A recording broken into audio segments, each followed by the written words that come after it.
What is up, guys? This is Ryan Ty Productions. This is Roy here, and today I'm bringing you Daredevil Season 2 review. Well, episode 1 to 3. And so far it has been absolutely awesome.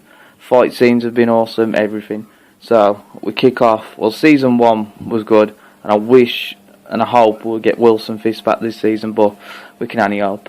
Anyway, episode 1 kicks off with normal chase scene as ever. And Daredevil just comes up and just mashes them up anyway. And then, what else? Episode 1 was too bad. There's a bit of male bonding, that sounds wrong, between Matt and Foggy, which wasn't that bad. And then we get to a scene where there's the Irish saying they're going to take over the city. And then the gunfire just comes through and it just, they get mashed up. And then there's a bit of, I hope they get Jane something to do. Is her name Jane or Deborah? One of the two. I hope they get her something to do this season because, you know, last season she was kind of like nothing really done with her. And so they go to a bar. And then there's a bit of, shall we call, tension between her and Matt. Potential relationship there for later on. They play pool and all that. And then one of the survivors from earlier miraculously turns up into the bar. And so they decide to help him and all that. The best scene has got to be Foggy going into the biker gang. It's got to be. Going in, he's getting brave this season. It's good. And so, at the end of the episode is round 1. Ding, ding, ding, ding, ding. Between Daredevil and the Punisher. And the Punisher just mashes him up. Absolutely mashes him up. Shoots him in the head. Boom, left for dead. So, episode 1. So, the best scene is, the fight scene at the end. And so overall gets 7 out of 10. Episode 2 is Foggy is about the news, what's happened, and he tries to find Matt. He finds Matt unconscious, texts him back home and that. The Punisher shot him in the head. Squat, right bang, into the head. But something seems to be happening. I don't know if it's going to happen all season. There's something up with Daredevil's powers. He saw it a little bit. He couldn't move for ages.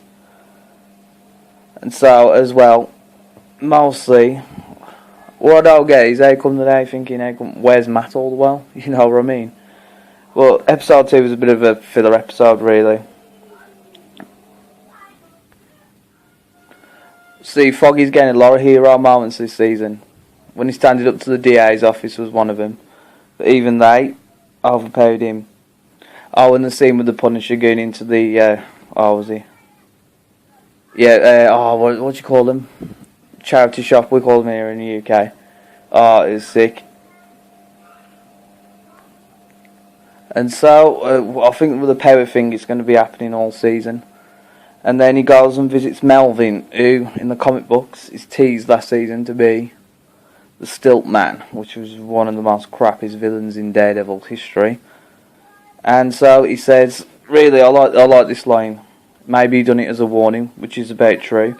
And then we move on to another scene where, see, what's sad as well, after that, the DA decided to use, Grotto, as bait to get the Punisher out. And then the Punisher and Daredevil fight again, round 2.